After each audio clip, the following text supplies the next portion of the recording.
ये सारे हैं ना, वो अभी जो आप ऑटोमेटेड मशीन यूज करो एनालाइजर, तो उसमें ये इंक्लूड ही है, ठीक है।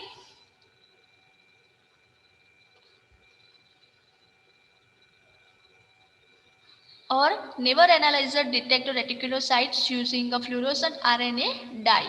तो जो आप रेटिकुलोसाइट काउंट करना है तो ये डाई यूज करके आप जो मेथड मैनुअल मेथड है, तो मैनुअल मेथड से भी हम पता कर सकते हैं। रेटिकुलोसाइट काउंट जो मशीन एनालाइजर है उसमें डिटेक्ट नहीं होता है।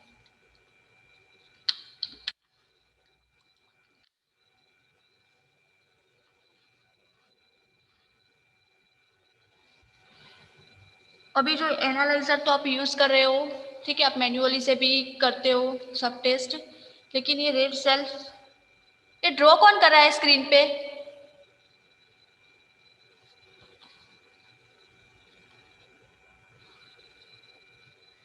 स्क्रीन पे ये ड्रॉ कौन कर रहा है?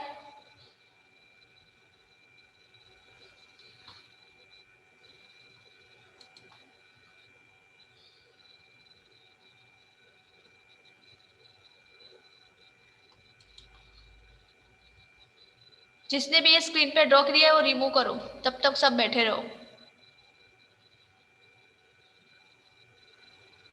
फोन में ये सब कुछ करना आता नहीं है तो सिर्फ सुनो, ज्यादा दिमाग मत लगाओ।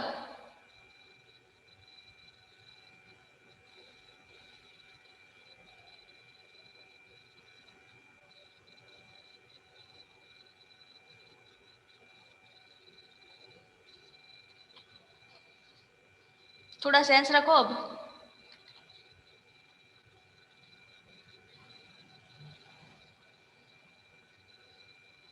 तो आप ऑटोमेटेड मशीन से भी कर सकते हो और मैन्युअली भी कर सकते हो। तो आगे की बात है, तो हम जो सीबीसी काउंट करेंगे, ठीक है, उसमें आप मेजर वैल्यू किसका पता करोगे?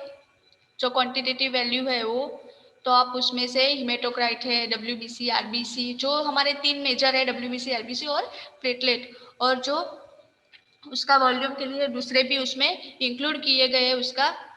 तो क्या क्या है वो?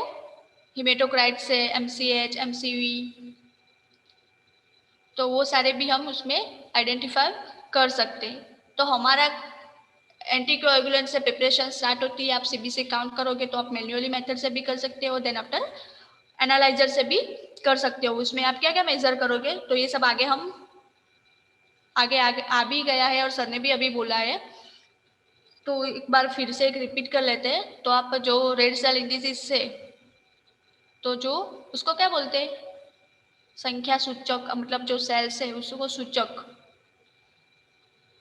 तो वो भी हम एनालाइजर करेंगे, एनालिसिस करके उसका भी एनालिसिस करेंगे। फिर आपको मैन्युअली भी, इसका मैन्युअली करना है तो आपको जो एचबी है, पीसीबी है वो पता है, तो ये एमसीबी, एमसीएच, वो सब आप उसके कैलकुलेशन के द्वारा पता कर सकते हैं। उसका कोई ऐसा मेथड नहीं है, ठीक है। आप जो एनालाइजर में करोगे तो वो डायरेक्ट इंटरनल आपको जो कन्वर्ट करके ही आपको रिजल्ट देगा, लेकिन हम मैन्युअली करेंगे तो हम जो, हमको एचबी पता है, आरबीसी, डब्ल्यूबीसी, वो तो हम मैन्युअली कर सकते हैं, हमको वो पता है। और पीसीबी मतलब आपका हिमेटोक्राइट्स है वो पता है, तो हम जो ये एमसीबी है, एमसीएच है और एमसीएचसी है, तो वो भी हम पता कर सकते हैं। ये क्वालिटेटिव है, तो जो वो हम इसके द्वारा पता कर सकते हैं, ठीक है। उसके आगे कैलकुलेशन भी है, तो मैं आपको बताऊंगी कि मतलब क्या क्या कैसे कैलकुलेशन है उसका, ठीक है। एंड देन आफ्टर जो जो एनालाइजर में करोगे तो आपको डायरेक्ट कैलकुलेटर करके आपको रिजल्ट दे देगा,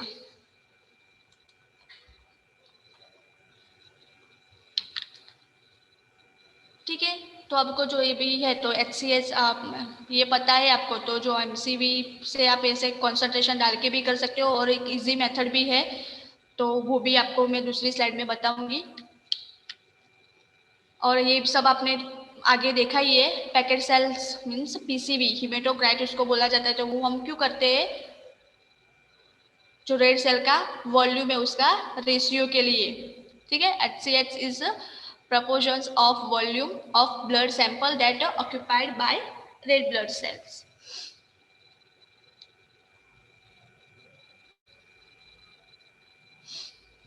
तो अच्छा पीसीबी में भी एरर कभी आ सकती है, तो वो प्लाज्मा की वजह से आ सकती है। तो उसका ये एबनॉर्मल मतलब रिजल्ट है तो क्या हो, मतलब sickle cell anaemia, microlytic, macrolytic, micro means small और मैक्रो मीन्स लार्ज।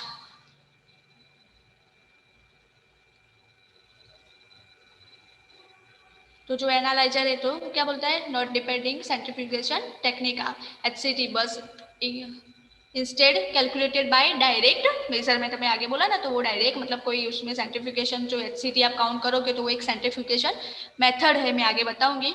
जो सेंट्रीफ्यूज मेथड है तो वो मतलब एनालाइज ऑटोमेटिक एनालाइजर में ऐसा नहीं होता है, वो डायरेक्ट आपको कैलकुलेशन करके ही वो आपको दे देगा। हीमोग्लोबिन कॉन्सेंट्रेशन है तो वो है hemoglobin concentration, तो hemoglobin concentration found in a blood in variety of forms included, आपको ये इस इतने oxyhaemoglobin, carbohaemoglobin and methaemoglobin. तो ये क्या है, जो ऑक्सी हीमोग्लोबिन मीन्स हीमोग्लोबिन जो ऑक्सीजन के साथ बाइंड होगा तो उसको ऑक्सी हीमोग्लोबिन ये सब है। दिस में be converted into single stable compound, तो किसके साथ एक कंबाइन होगा, वन कंपाउंड इज साइनेन मिथिलोग्लोबिन। फिर ये एचबी आपको कॉन्सेंट्रेशन पता करना है तो आपको मतलब जो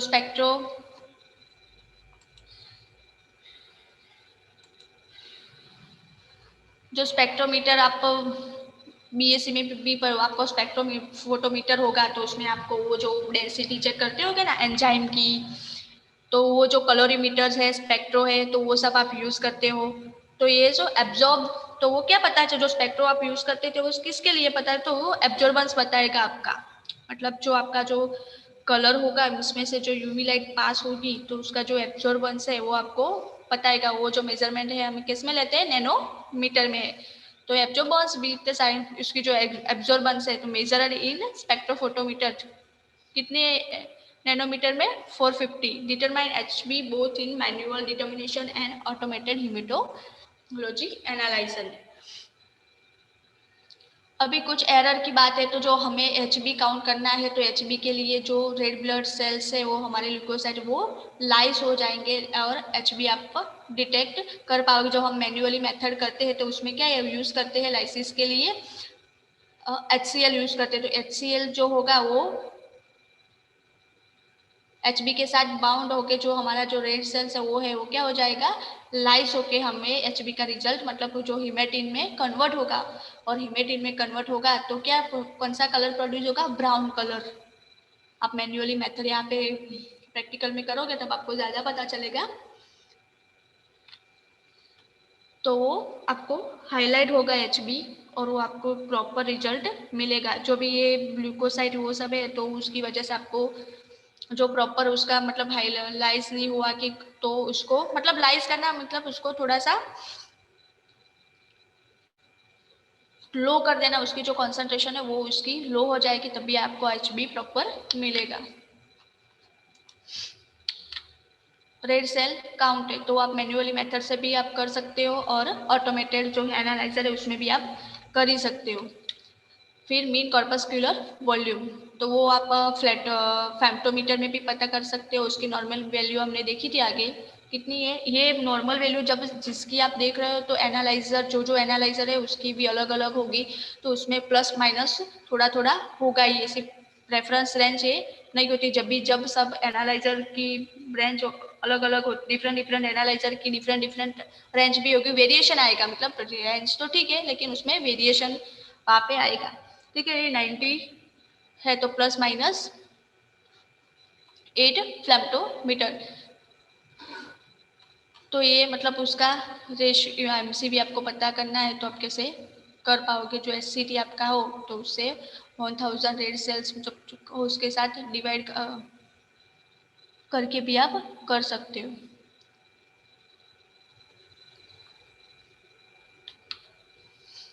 अभी ये हीमोग्लोबिन का है MCH, तो उसकी भी नॉर्मल वैल्यू कितनी है 13 ± 3। पिकोग्राम, ये पिकोग्राम में होगा। तो ये आपको पता ही है ना कि मतलब ये क्या चेक करोगे आप, एवरेज हीमोग्लोबिन कंटेंट पर सेल्स, हीमोग्लोबिन मास, हीमोग्लोबिन का जितना वेट होगा उसमें से, ठीक है। ये मैन्युअली बाय ऑटोमेटेड मशीन से ये फॉर्मूला है ऑटोमेटेड मशीन के, जो आपको रिजल्ट देता है ना मशीन में वो।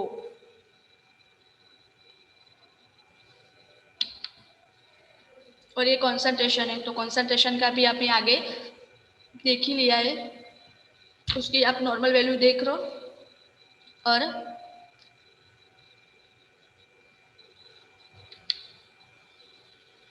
तो हम जो MCV MCH, तो average value and may be not accurately describe the blood sample when mixed population of red blood cells are present। ये सब हमने आगे देख ही लिया है। Important role in laboratory called, however the more MCH and MCHC play an important role in a laboratory qualitative control because Q the remaining stable are given a specimen over time। ये आपको जो sample है तो वो आपको थोड़ा time वो रहेगा तो भी ये आपको मतलब उसमें कोई वेरिएशन नहीं आएगा। ये विड्थ है, डिस्ट्रीब्यूशन विड्थ रेड सेल की।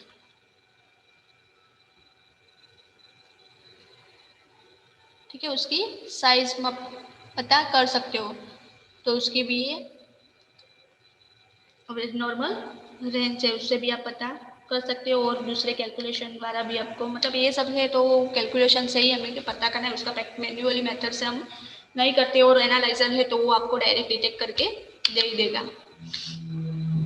तो जो RDBA यूज अर्ली क्लासीफाई और एनीमिया, मतलब क्यों ये एनीमिया, तो जो इसकी विड्थ चेक करेगा उसका मतलब रेड ब्लड सेल की साइज है, तो आपको मतलब जो एनीमिया होता है और थैलेसीमिया है तो वो सब में क्या उसका साइज में डिफरेंट आता है। ठीक है, RBC का जो मतलब क्या बोलते हैं उसको, हाँ शेप, जो RBC कौन से शेप के होते हैं, RBC कौन से शेप के होते हैं, जो सेल्स है हमारे वो कौन से शेप, आकार कौन सा होता है उनका,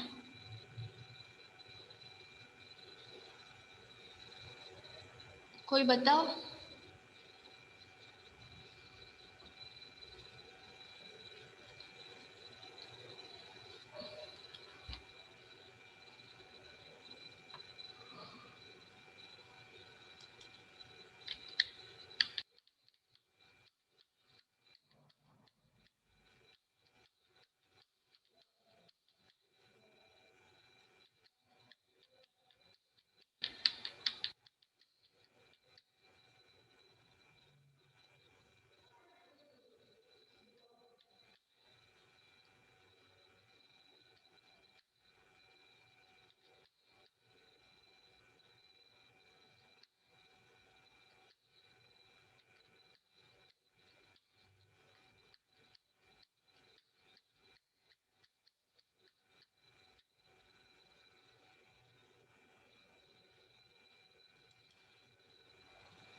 बायोस कॉन्केव शेप आप बोल रहे हो, चपटू जो कहिए ना, बायो कॉन्केव, और जो प्लेटलेट का हो bio convex.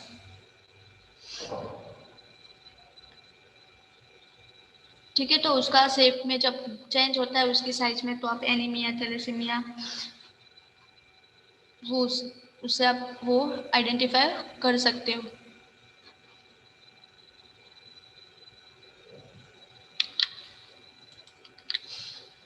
Reticulocyte count, reticulocyte count non nucleated red blood cells, उसमें न्यूक्लिएटेड प्रेजेंट होता, मतलब जो रेटिकुलोसाइट स्टेज आएगा तो वहाँ से जो न्यूक्लिएटेड है वो रिमूव हो जाएगा।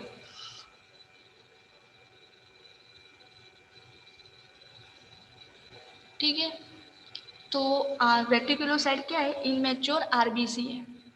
तो इनमेच्योर आरबीसी है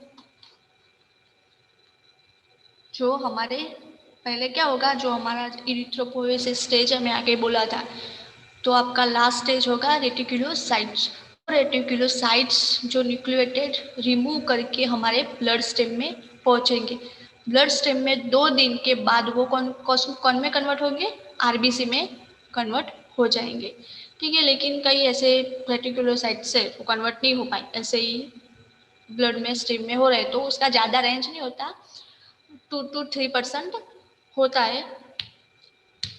तो जब हम ब्लड टेस्ट कर रहे हैं तो उसमें न्यूक्लियोटाइड जो प्रेजेंट नहीं होगा, तो वो क्या करें, जो आरएनए वो सब होगा, तो हम जो टेस्ट जो आरएनए डाई न्यूक्लियोटाइड डाई है वो भी यूज करते हैं, हम मिथिलीन ब्लू से भी उसको यूज करके आइडेंटिफाई कर सकते हैं मैन्युअली, माइक्रोस्कोप में, मैन्युअली मेथड से माइक्रोस्कोप में। अब वाइट ब्लड सेल ही आपको पता है, वाइट ब्लड सेल्स काउंट करना है तो आपको जो प्लेटलेट हो आरबीसी उसको लाइज करके आप उसको देख सके, और उसका ल्यूकोसाइट आप मतलब डिफरेंशियल काउंट है तो आप मशीन में तो पता चलता ही है, लेकिन हम मैन्युअली मेथड से भी उसको पता कर सकते हैं। जो डिफरेंशियल काउंट स्टेन मेथड है उससे भी हम पता कर सकते हैं। जो 3 पार्ट ऑटोमेटेड एनालाइजर है तो वो हम जो 3 पार्ट ऑटोमेटेड एनालाइजर है वो उसमें हम जो 5 पार्ट से हम टाइप से हमारे ग्लूकोज वो डिटेक्ट नहीं कर पाते। सारे अभी लैब वाले जो 3 पार्ट यूज कर रहे होते ना, तो वो 100 उसका टोटल 100 होता है, तो वो सेट करके आपको दे देंगे। प्लेटलेट एनालिसिस, तो वो भी हम अभी जो ये प्लेटलेट एनालाइजर की जो प्लेटलेट फ्लूइड होता है तो वो मार्केट में ज़्यादातर मिलता नहीं है, सभी जो ऑटोमेटेड एनालाइजर यूज करके ही वो टेस्ट करते ही है प्लेटलेट क्या है, उसकी रेंज क्या है, वो सब आपको पता ही है। ऐसा प्रोटीन फैक्टर ब्लीडिंग को कंट्रोल करने के लिए हमारे बॉडी में प्लेटलेट्स है, तो उसका डायमीटर कितना है, 2 to 4 माइक्रॉन्स। और ये मैनुअल से भी काउंट किया जाता है और ऑटोमेटेड से भी काउंट किया जाता है। एमपीवी मीन प्लेटलेट वॉल्यूम, जो प्लेटलेट का है, हमें आगे देखा नहीं है, लेकिन जो आप पीसीबी वो सब चेक करते हो उसके रिलेटेड ये है, लेकिन ये वो आगे हमने जो देखा था वो क्या है ना, इंडेक्स रेड सेल का था, अभी ये प्लेटलेट का है। तो ये क्या होगा, determination by automated haematology analyser. तो ये ऑटोमेटेड हेमेटोलॉजी एनालाइजर में ये आपको डायरेक्ट कैलकुलेटर करके मिल जाएगा। MPV has a inversion relationship with platelets number, कौन से साथ, मतलब वो क्या detect platelet number, large platelet volume seen in the thrombocytopenia patient, पता है ना, penia means, and warm platelet are decreased due to peripheral destruction, मतलब जो whole blood है उसका मतलब डिस्ट्रक्शन होना स्टार्ट हो जाएगा, तभी मतलब जो प्लेटलेट का, तभी ये आपको लो लेवल दिखाई देगा, और लाइट ज़्यादा दिख रहा है तो मतलब थ्रोम्बोसाइटोपेनिया। अभी जो एमपीवी मतलब ज़्यादा है तो Milo prophylactic disorder or decreased MPV has been associated with megakaryotic hypoplasia and cytotoxin drug therapy, मतलब कोई ड्रग की आप थेरापी कर रहे हो तो उसमें भी ये प्लेटलेट का कम होना भी आपको मतलब दिख रहा है। ठीक है, ये सब तो आपने आगे देख ही चुके हो, इसमें सिर्फ ये पीसीवी एमपीवी ही नया था। तो जो प्रिपरेशन मतलब जो आपका जो क्वेश्चन आएगा उसमें क्या पूछा जाएगा, collection sample collection and then preparation of hematology। तो उसमें आप पहले क्या लिखोगे, जो अभी सर ने बताया था वो सब कलेक्शन का जो क्राइटेरिया है, उसमें ब्लड बैंक सर ने बताया है वो इंक्लूड मत करना। कलेक्शन का क्राइटेरिया लिखोगे, पहले जो पेशेंट आएगा उसका जो भी आप उसका फिजिकल नेचर चेक करोगे, देन आफ्टर उसका कलेक्शन करोगे, कलेक्शन करके बाद आप कौन कौन सी ट्यूब में ऐड करोगे, कलेक्शन टाइम आपको क्या क्या क्राइटेरिया आपको फॉलो करना है तो वो सब लिखोगे। देन आफ्टर आप कलेक्शन करके जो भी आपको टेस्ट करना है मीन्स हीमेटोलॉजी करना है तो आप मोस्टली ईडीटीए प्रीफर करोगे। देन आफ्टर आप वहाँ से प्रिपरेशन स्टार्ट होगी आपकी हीमेटोलॉजी की, आप उसमें क्या क्या देखोगे। तो हीमेटोलॉजी में आप जो ब्लड से एंटीकोएगुलेटेड ईडीटीए ट्यूब्स आप वो यूज़ करोगे। देन आफ्टर आप मैन्युअली मेथड भी आप एचबी वो सब आपका जो सेल्स है इंडिसीज है रेड ब्लड सेल्स वो भी आप काउंट करोगे। तो 1 बाय 1 आप आरबीसी डब्ल्यूबीसी प्लेटलेट वो सब आप लिख सकते हो और उसकी नॉर्मल वैल्यू भी लिख सकते हो। ऐसा करके पूरा क्वेश्चन आप कंप्लीट कर सकते हो। Step by step as a paragraph through ऐसा लिखना, तभी मार्क्स कवर कर पाओगे। नहीं तो एमएलटी में ज़्यादा मार्क्स नहीं मिलेंगे आपको। ठीक है, तो specimen collection and haematology preparation में क्या क्या लिखना है क्या क्या करना है ये पहले सब पूरा आपका जो हीमेटोलॉजी एक दूसरे टॉपिक के साथ इंक्लूड ही है, तो आपको सब पता चल ही गया।